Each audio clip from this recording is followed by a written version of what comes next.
Hello everyone, in today's video I'm going to show you how I made this village on a lake in DungeonDraft using my custom assets. The tutorial will be part of a series that delves into building an entire city battle map using tools like DungeonDraft, Photoshop or any other post-production software, and how we import these into Foundry Virtual Tabletop using some tips and tricks I've developed over the years. This video in particular will focus on building rooftops and creating houses that are the centerpiece in my village on a lake battle map. To make things a bit easier on you, I've marked specific chapters in the timeline so you can skip ahead at any time. Here's a quick run through of what each of those chapters will feature. I'll kick things off by going over some of the basics of building a home in DungeonDraft. Then I will move on to how I use pattern tool to create roofs, including a highlight on how I create circular roofs using this tool.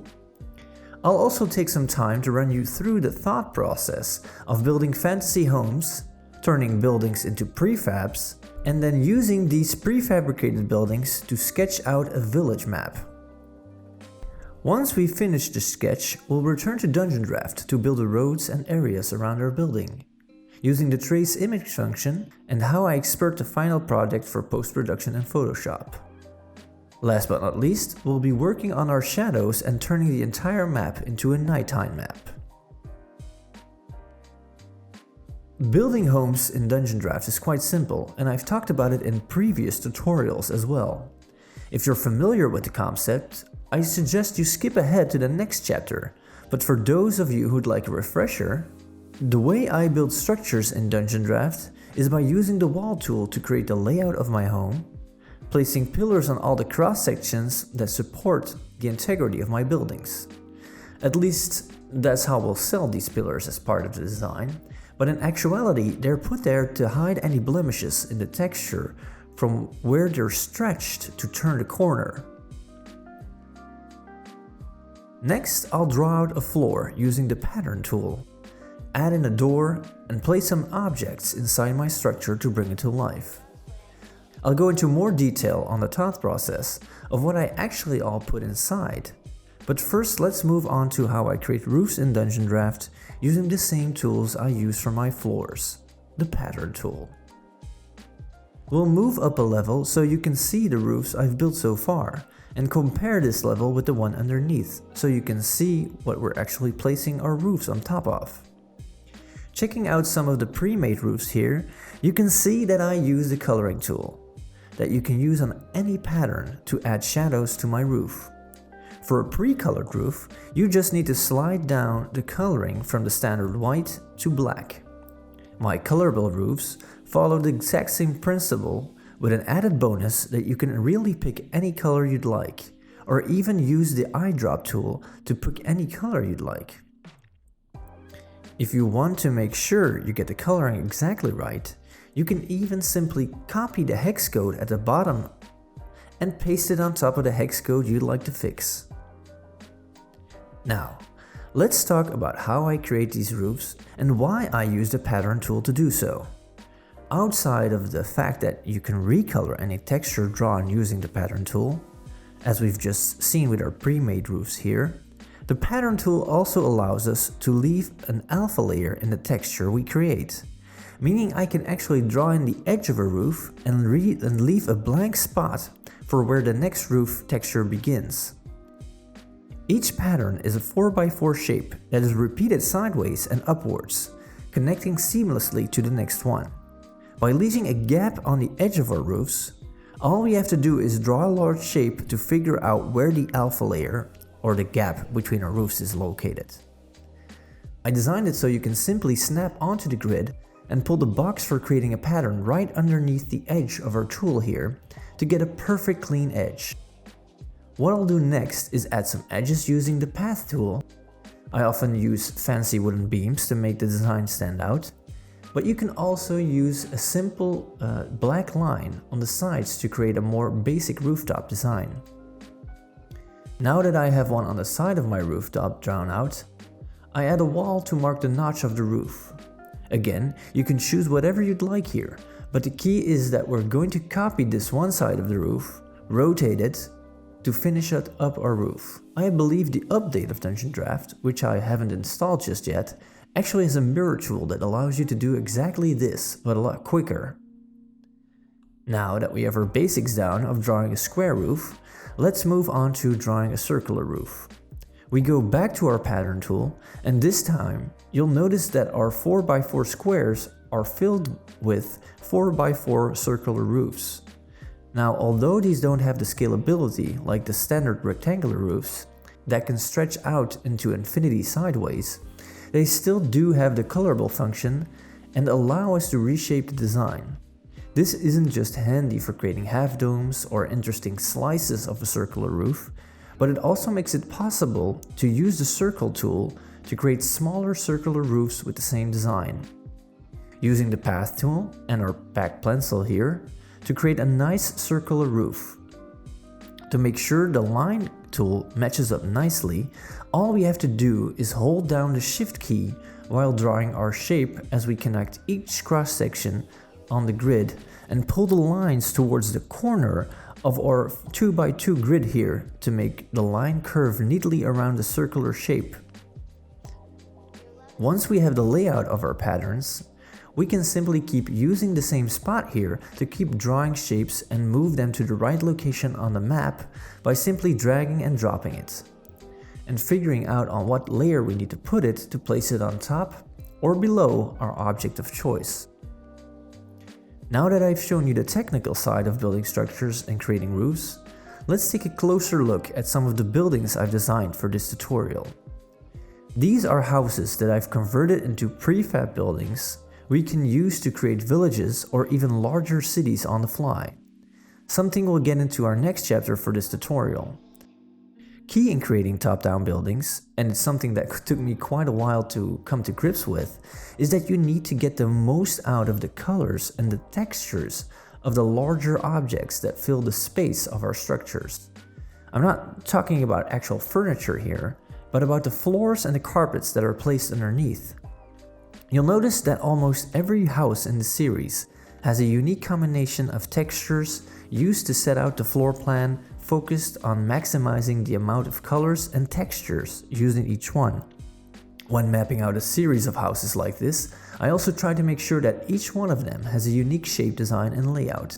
It's often after I figured out these two elements of the house that I start thinking of the interior and who's living in the space.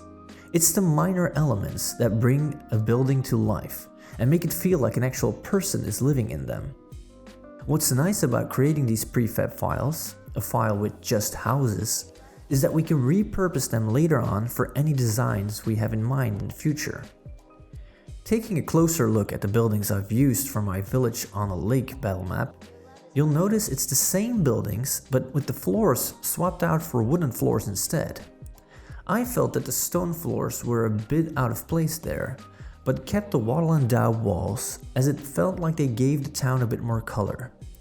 I can just export the wooden floors instead now and use the Photoshop file where I provided shadows for each building to keep from having to do the same work twice. Next, I'll import these prefabricated houses into Photoshop. You can also do this in DungeonDraft proper, as I'll show you in the next chapter, but the reason I choose Photoshop is that it allows me to sketch out as I map out the layout for my village. First thing you'll notice in my village map here is that all the houses are lined up with the grid. To make a map more dynamic, it might be more interesting to place these buildings at an angle. But I choose to go with the lined up layout to make it easier to use in game and inside a virtual tabletop like Foundry. It's function over form design. And if you'd like to do it the other way around, you can simply place these buildings at angles to give it a more realistic feel. Now, once I had all my buildings in place, I mapped out the roads and the main squares of the map. By using 2-inch wide shapes, I knew it would be able to replace these roads in DungeonDraft with the 2-inch wide or 2 square wide wooden paths that I had designed for this map in particular. With the basic layout in place, I moved on to sketching the remainder of the map. I had this idea of building defensive structures on all 4 sides of the village, with a larger defensive structure located at the center of the map. a large wooden tower equipped with a ballista that would be able to rotate 360 degrees and shoot at anything from high above the rooftops of the other structures in the town.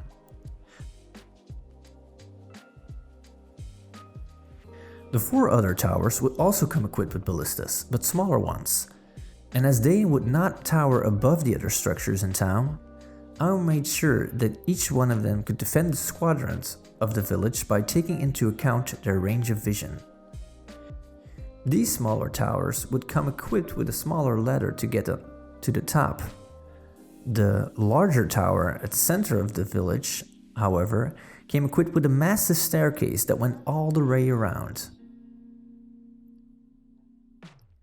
I also made room for a couple of docks and mapped out a couple of key locations in our village, like a market square with lanterns, home of a little bakery, a grocery shop, and where you'll find anyone from around town who would sell simple goods like fish and potteries, for example.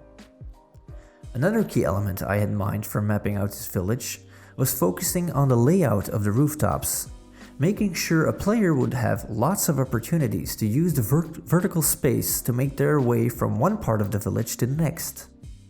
Hopping from scaffolding to a terrace, climbing a roof to jump across the street to the next roof. I even added in stacks of crates in key locations to make sure one would be able to climb on top of those and jump to a rooftop nearby. Once we finished our sketch, we can go back to DungeonDraft and upload it into the trace image section to map it all out. As you can see, the wooden path lining up nicely with the 2-inch wide shapes I drew out in Photoshop to help connect all our buildings. This layout can obviously be translated into any setting we'd like. I could just as easily use this one to paint a dirt texture and use some grass to turn this village into a forest village instead. Even with a map like these, we could very simply change the setting by switching out the textures we place underneath. Instead of the water terrain brush I designed for this particular map, we could replace them with snow textures, swamp textures, or even treetop textures to make it stick above the canopy. Now when I create a map like this, I make sure to split up the process in parts that I do in DungeonDraft and parts that I do in Photoshop. As I talked about in the previous chapter, I do the layout sketching of my village in there, and I also do the shadow work in there, as I'll show you in the next chapter. If you don't have any of these tools, however, and would like some tips on doing the same in DungeonDraft, you can simply export any buildings you create and upload them as prefabs, like I did here for the homes I've created, and use these to map out your village in DungeonDraft instead. My personal prefabs are split up in 3 versions: one interior with shadows, one without, and one rooftop. Just look for the building with the right number and place them on top of each other. Each one is aligned with the grid, so you can just snap them into place. And once we finished up the entire map, we can prepare the files for export, making sure I copy each layer and erase out all the ground levels for my shadow map. By leaving all the objects that cast a shadow in a separate layer, we can very easily draw shadows underneath it in post-production software like Photoshop. You simply place it on top of your map as a separate layer, and then Ctrl or Command click it to create a selection of all these objects and walls that cast a shadow. This selection can either be used to clean up any shadows that were accidentally placed on top of our objects, or be reversed to make sure that we're always painting underneath them. I make heavy use of this system for masking objects, sometimes even layering these masks to make sure I only paint where I want to paint. Each level of my map has their own shadows. I start at the bottom, which is the water level in this case, move up a level for the docks and the buildings, and then I have a final layer for my rooftops. Each one has their own shadow map. When I first start out, I might use a single map to sketch out where the shadows will be dropping, but once I go into the details, I make sure to split them up into separate maps or separate folders. This system makes it easy to adjust the lighting and atmosphere colors at any moment, meaning that if I change the setting of the map, I can just place a new texture underneath, replacing the water with snow for instance, and just adjust some of the colors to be a lot cooler. Last but not least, let's go over the final part of the process I did to create these maps, and that is how I turn my maps from day into night, using just a couple of Photoshop filters and a masking brush to turn on the lights. First of all, we need our blue multiply layer to make sure we get all the cool light of our night setting. Then, I place a saturation filter to take out a huge chunk of the saturation of all my colors, making them blend in nicely with the dark. The next filter is the selective color that helps us bring down some of the hard black coloring.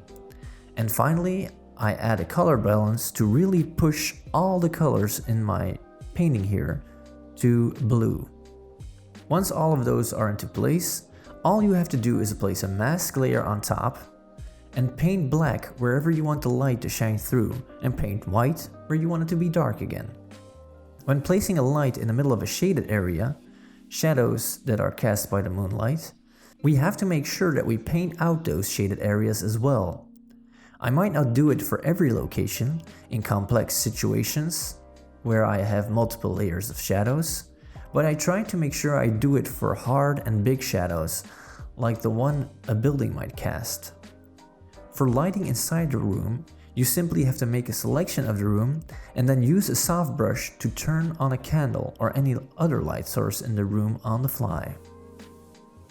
Once I have all my lighting and shadows in place, I might add a little soft edge of darkness at the borders of my map to really draw in the eye or give sense of a vast darkness beyond the life of this little waterworld town. When all is said and done, what I enjoy doing most is going back to those initial sketches I made of my map and compare the final result to what I have mapped out in my mind. It doesn't always work the way I had planned, but when it does, it's really a wonderful treat. Wrapping things up, I'd like to thank all my patrons for making it possible for me to create all of this content, design these tools, and share it with all of you. If you'd like to see more process videos of people making maps with my assets, check out Danes and Dice channel. I'll leave a link in the description if you'd like to check them out. If you have your own speed builds or process videos using my content, feel free to let me know and I'd be happy to provide a link in my next video. Thanks for watching and see you next time.